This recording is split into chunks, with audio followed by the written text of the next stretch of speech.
Katika dunia ya leo, simu zetu zinakusanya taarifa nyingi kuhusu sisi, kama vile maslahi yetu, tabia yetu ya mtandao na maeneo tunayozungukia. Leo hii ni rahisi sana mtu kugundua tabia ya mwenzake kwa kuangalia vitu anavyopenda kutazama kwenye mitandao. Kwani mitandao inatunza kumbukumbu, na hii inafanya kuwa rahisi kwa kampuni kuonyesha matangazo yanayohusiana na shughuli zetu.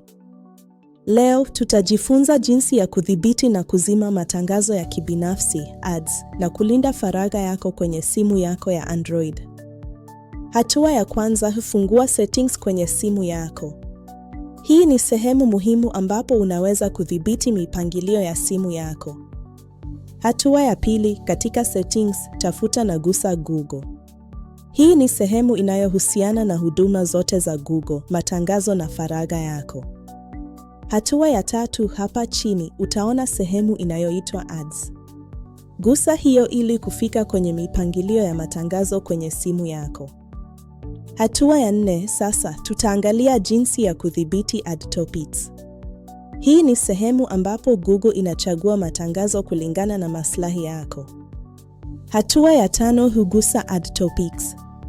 Zima mada zisizohitajika. Hii itazuia Google kutumia maslahi yako kutengeneza matangazo. Hatua ya sita, zima app suggested ads. Google pia inaweza kupendekeza matangazo kutoka kwa apps zinazotumia data zako. Linda faragha yako mtandaoni kwa usalama wako.